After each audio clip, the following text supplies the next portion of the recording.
आजकल के दौर में इंटरनेशनल क्रिकेट जो है वो इंतहाई ज्यादा फास्ट हो चुकी है, तेज हो चुकी है। और इस तेज क्रिकेट के अंदर फास्ट बॉलर्स की जो बॉल को स्विंग करने की सलाहियत है, हवा के अंदर ही गेंद का रुख मोड़ने की जो सलाहियत है, वो इंतहाई ज्यादा जरूरी बन चुकी है। ये हवा के अंदर गेंद का रुख मोड़ना या बॉल को स्विंग करना अपनी मर्जी से, अपनी मर्जी की डायरेक्शन में, ये कोई हमें बच्चों का खेल नहीं या टैलेंट से रिलेटेड चीज नहीं, बल्कि ये एक इंतहाई टेक्निकल चीज है जिसके पीछे अच्छी खासी साइंस मौजूद है। और आजकल इंटरनेशनल क्रिकेट खेलने वाले फास्ट बॉलर्स को इस स्विंग की साइंस को अच्छी तरह से समझाया जाता है, उनको अच्छी तरह से इस साइंस की ट्रेनिंग दी जाती है। और आज की इस वीडियो में हम समझने वाले हैं कि स्विंग बॉलिंग के पीछे क्या साइंस कार फरमा है और स्विंग बॉलिंग में और रिवर्स स्विंग बॉलिंग में क्या फर्क है।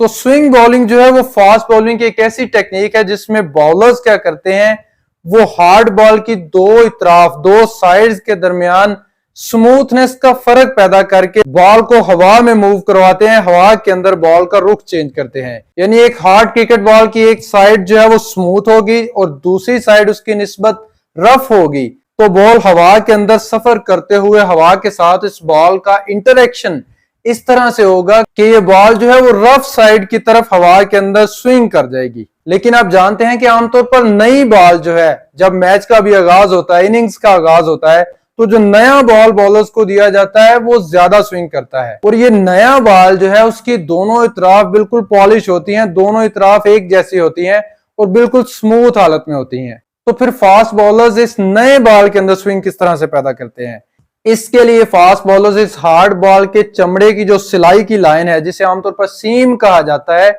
उसका इस्तेमाल करते हैं। क्योंकि इस नए बॉल की दोनों साइड जो है वो बिल्कुल स्मूथ हैं, एक जैसी स्मूथ हैं, तो एक साइड पे रफनेस प्रोड्यूस करने के लिए स्विंग का इस्तेमाल किया जाता है। तो स्विंग प्रोड्यूस करने के लिए फास्ट बॉलर्स जो हैं वो इस हार्ड बॉल की जो सीम है, सिलाई की लाइन है, उसको बिल्कुल स्ट्रेट सीधा नहीं फेंकते, बल्कि बॉल को फेंकते वक्त वो इस सीम को किसी हाथ सिमत में कुछ एंगल पर झुकाव रख के, उसको एक साइड पे झुकाव दे के बॉल को फेंकते हैं। इस झुकाव देने से, हार्ड बॉल की सीम का किसी एक हाथ सिमत में झुके होने से फर्क क्या पड़ता है कि जब क्रिकेट बॉल हवा के अंदर बहुत ज्यादा तेजी से मूव कर रहा होता है, तो हवा इस बॉल के बिल्कुल साथ रगड़ खा के चल रही होती है और बॉल की बिल्कुल सतह के साथ हवा की एक लेयर बन जाती है जिसे बाउंड्री लेयर कहते हैं।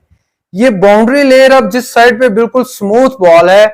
उस साइड पे लेमिनर फ्लो करती है। लेमिनर फ्लो मतलब बिल्कुल तरतीब से फ्लो करती है, स्ट्रेट लाइन में फ्लो करती है। जबकि जिस साइड पे सीम का झुकाव है, जिस साइड पे सीम है, उस साइड पे बॉल के साथ जो हवा की सरफेस है, जिसे बाउंड्री सरफेस कहते हैं, वो सीम के साथ जब टकराती है तो उस हवा की लेयर में टर्बुलेंस प्रोड्यूस हो जाता है, यानी वो टर्बुलेंट फ्लो करती है। टर्बुलेंट फ्लो जो है वो किसी भी फ्लूइड का या हवा का ऐसा फ्लो है जिसमें बेतरतीबी आ जाए, टर्बुलेंस आ जाए।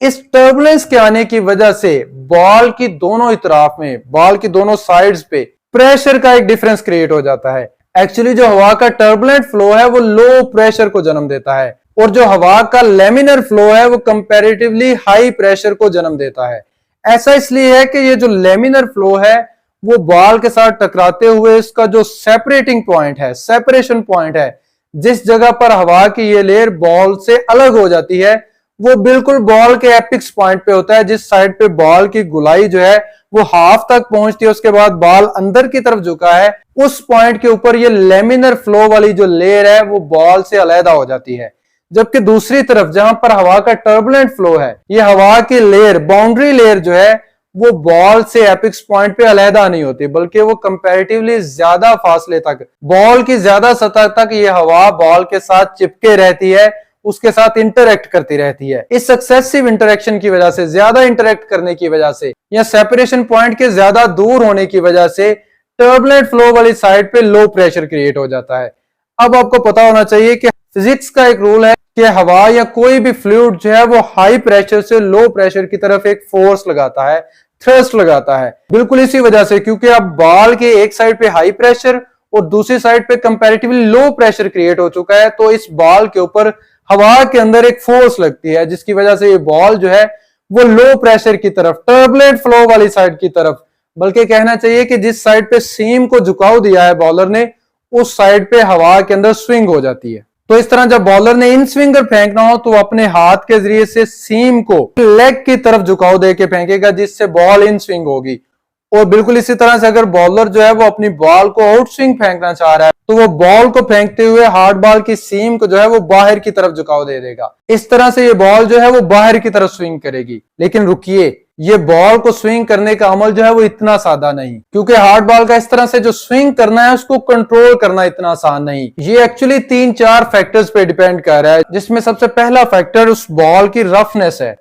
और दूसरा फैक्टर जो है वो सीम की पोजीशन है कि बॉलर ने बॉल फेंकते वक्त सीम को किस साइड पे झुकाव दिया। जबकि तीसरा और सबसे इंपॉर्टेंट फैक्टर जो है वो बॉलिंग स्पीड है। अब हम समझते हैं कि ये स्विंग बॉलिंग जो है वो बॉलर की बॉलिंग स्पीड पे किस तरह से मुनहसर है, स्पीड के ऊपर इसकी डिपेंडेंस क्या है। तो आमतौर पर जब बॉलर अपनी बॉल की स्पीड को 90 किलोमीटर पर आवर से ज्यादा करते हैं तो इस 90 किलोमीटर पर आवर से लेके तकरीबन 112-115 किलोमीटर पर आवर तक ये बॉल के अंदर जो स्विंग है ये ज्यादा प्रोड्यूस होती है। इससे भी कम स्पीड की जो बॉल होगी उसके अंदर ये स्विंग जो है वो अच्छी तरह से प्रोड्यूस नहीं होगी। तो स्विंग प्रोड्यूस करने के लिए आइडियल स्पीड जो है वो 110 से 120 किलोमीटर पर आवर के दरमियान है। लेकिन इंटरेस्टिंगली अगर आपकी बॉलिंग की स्पीड 120 किलोमीटर पर आवर से ज्यादा है, ये 130-135 किलोमीटर पर आवर के लगभग है, तो आपकी बॉल जो है वो स्विंग करने की सारी टेक्निक्स को अप्लाई करने के बावजूद भी स्विंग नहीं होगी। ऐसा इसलिए है कि बॉल की एक साइड पे जो हमने टर्बुलेंस प्रोड्यूस की थी,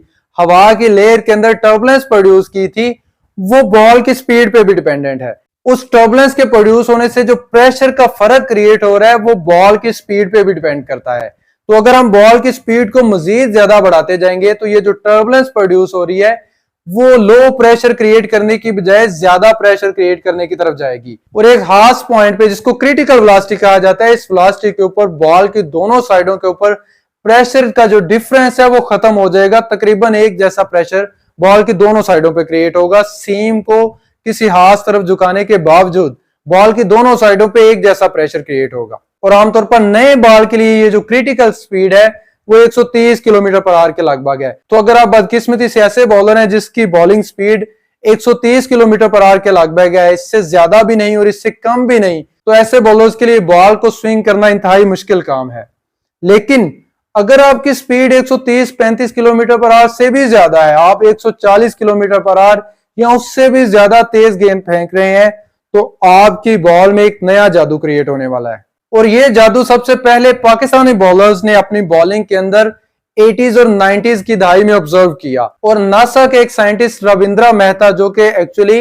भारतीय निजात है लेकिन अमेरिकी हवाई एजेंसी नासा के अंदर एरोडायनेमिक्स के साइंसदान है, और उन्होंने इस क्रिकेट बॉल की एरोडायनेमिक्स के ऊपर कई साल काम किया है। उनकी जब 90s की दहाई में स्विंग बॉलिंग की साइंस के ऊपर इमरान खान से डिस्कशन हुई तो इमरान खान ने उन्हें एक अजीब बात बताई कि ये जो फास्ट मूविंग क्रिकेट बॉल है तो वो बाज़ औक़ात अपनी सीम के झुकाव के अपोजिट डायरेक्शन में भी स्विंग कर जाता है। इस बंदे रविंद्रा मेहता के लिए ये बात इंतहाई अजीब थी, क्योंकि ये बंदा जो है वो इस बॉल की स्विंग की जो साइंस थी उस पे काम कर रहा था और इसके लिए बॉल का सीम के अपोजिट डायरेक्शन में स्विंग करना नामुमकिन था। लेकिन जब उसने अपनी स्टडीज को एक्सटेंड किया और बॉल के ऊपर, हार्ड क्रिकेट बॉल के ऊपर मजीद रिसर्च की, तो उसे पता चला कि जब बॉल बहुत ज्यादा स्पीड से 140 किलोमीटर पर आवर से भी ज्यादा स्पीड से फ्लो कर रहा है, तो एक्चुअली उसकी जो सीम वाली साइड है जहां पर हम टर्बुलेंस प्रोड्यूस कर रहे हैं, उस साइड पे टर्बुलेंस जो है वो बहुत ज्यादा हो जाती है। वो टर्बुलेंस एक खास क्रिटिकल लेवल से भी ज्यादा हो जाती है और इस खास क्रिटिकल लेवल से ज्यादा टर्बुलेंस प्रोड्यूस होने की वजह से इस सीम वाली साइड पे जो हवा की लेयर है, बाउंड्री लेयर है, वो बॉल को बहुत ज्यादा अर्ली, बहुत ज्यादा कम सरफेस तक उस बॉल के साथ इंटरेक्ट करने के बाद ही बॉल से अलहदा हो जाती है। इस बॉल की कम सतह के साथ इंटरेक्शन करने की वजह से इस सीम वाली साइड पे हवा का बहुत ज्यादा प्रेशर क्रिएट हो जाता है और ज्यादा स्पीड की वजह से बॉल की जो दूसरी साइड है जहां पर पहले कंपैरेटिवली लेमिनर फ्लो था, बॉल को बहुत ज्यादा स्पीड मिलने की वजह से उस साइड पे भी वो लेमिनर फ्लो जो है वो कंपैरेटिवली टर्बुलेंट फ्लो में क्रिएट हो जाता है और उस टर्बुलेंट फ्लो की वजह से भी वो स्मूथ साइड के ऊपर हवा का लो प्रेशर क्रिएट हो जाता है। अब ये जो प्रेशर का ग्रेडियंट क्रिएट हुआ है, प्रेशर का डिफरेंस क्रिएट हुआ है बॉल की दोनों साइड्स पे, वो पहली कंडीशन स्विंग बॉलिंग की कंडीशन से बिल्कुल ऑपोजिट है। इस दफा बॉल की सीम वाली साइड पे हाई प्रेशर क्रिएट हुआ है जबकि बॉल की स्मूथ साइड पे लो प्रेशर क्रिएट हुआ है। जिसकी वजह से ये बॉल जो है हवा में सीम की तरफ स्विंग करने की बजाय उससे उल्टी साइड पे, रिवर्स साइड पे स्विंग कर जाती है। और ये रिवर्स बॉलिंग जो है वो बैट्समैन के लिए इंतहाई ज्यादा कंफ्यूजिंग है, क्योंकि बैट्समैन जो है वो बॉलिंग करवाते हुए बॉलर के हाथ का ध्यान रखते हैं कि वो स्विंग को किस तरफ झुकाव दे के फेंकने की कोशिश कर रहा है, तो उस हिसाब से वो अपने बैट को बॉल के सामने करने की कोशिश करते हैं। लेकिन रिवर्स स्विंग के अंदर बॉलर्स जो हैं वो अपने हाथ का स्टाइल चेंज किए बगैर वही बॉल जो पहले आउट स्विंग थी, बॉल के सीम का झुकाव बाहर की तरफ था, बॉल आउट स्विंग हो रही थी, वही बॉल जब 140 किलोमीटर पर आवर से ज्यादा स्पीड पर जाएगी तो वो आउट स्विंग होने की बजाय इन स्विंग जाएगी, जिसका सामना करना बैट्समैन के लिए इंतहाई मुश्किल होगा। अब इस डिस्कशन का कंक्लूजन ये है कि स्विंग बॉलिंग जो है वो आमतौर पर जो मीडियम पेसर बॉलर है जिनकी स्पीड 115 किलोमीटर पर आवर के लगभग है, वो स्विंग बॉलिंग बेहतर कर सकते हैं, जबकि बहुत ज्यादा स्पीड वाले 140 किलोमीटर पर आवर स्पीड वाले जो हैं वो रिवर्स स्विंग बेहतर कर सकते हैं। लेकिन ये क्रिटिकल वेलोसिटी की जो लाइन है 130 किलोमीटर पर आवर, जिसके बाद ये स्विंग की डायरेक्शन जो है वो स्विच करती है, रिवर्स की तरफ चली जाती है, वो नए बॉलर के लिए है। ये क्रिटिकल वेलोसिटी की वैल्यू जो है वो बॉल के पुराने होने के साथ साथ नीचे आती रहती है, यानी जब बॉल बहुत ज्यादा पुराना हो जाएगा, उसकी दोनों साइड्स रफ हो चुकी होंगी, तो ये क्रिटिकल वेलोसिटी का लेवल जो है वो 100-110 किलोमीटर पर आवर पर भी आ सकता है, जिसकी वजह से वही मीडियम पेसर बॉलर जो पहले स्विंग बॉलिंग करवा रहे थे उनकी बॉल जो है वो रिवर्स स्विंग करना शुरू कर देगी, जो दोबारा बैट्समैन के लिए इंतहाई कंफ्यूजिंग होगी, क्योंकि वही बॉलर गेम के आगाज में स्विंग बॉलिंग करवा रहा था और उसी पेस से, उसी स्टाइल से गेम के एंड पे 25-30 ओवर्स गुजरने के बाद, बॉल पुराना हो जाने के बाद वही बॉलर उसी स्टाइल से, उसी पेस पे रिवर्स बॉलिंग करना शुरू कर देता है। यह सीन आमतौर पर वनडे मैचेस के आखिरी ओवर्स में क्रिएट होता है, या टेस्ट मैच में दिन के 25-30 ओवर्स गुजर जाने के बाद ये वाला सीन क्रिएट होता है। T20 क्रिकेट के लिए आमतौर पर फास्ट बॉलर्स को जो है वो अपनी टेक्निक्स, अपने स्विंग करने की जो सलाहियत है वो नए बॉल के हिसाब से ही एडजस्ट करनी पड़ती है। इस स्विंग बॉलिंग और रिवर्स स्विंग बॉलिंग के अलावा एक तीसरी किस्म की स्विंग बॉलिंग भी मौजूद है, जिसे कंट्रास्ट स्विंग कहा जाता है। ये कंट्रास्ट स्विंग जो है वो सीम के इस्तेमाल के बगैर, सीम को बिल्कुल सीधा फेंक कर की जाती है, और ये आमतौर पर सिर्फ उस वक्त हो सकती है जब बॉल की दोनों साइड्स में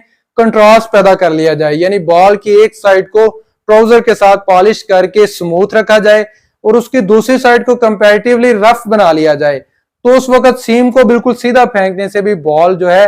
वो 115 किलोमीटर पर आवर से कम स्पीड पर स्विंग होगी और 140 किलोमीटर पर आवर के लगभग या उससे ऊपर वही बॉल सीम को सीधा फेंकने से रिवर्स स्विंग प्रोड्यूस करना शुरू कर देगी। मुझे उम्मीद है आपको आज की वीडियो इंटरेस्टिंग लगी होगी। अगर आपके ज़हन में इस वीडियो के मतलब कोई भी क्वेश्चन हो तो कमेंट सेक्शन में जरूर शेयर कीजिएगा, और याद से हमारे चैनल को भी सब्सक्राइब कर लें। अल्लाह हाफिज।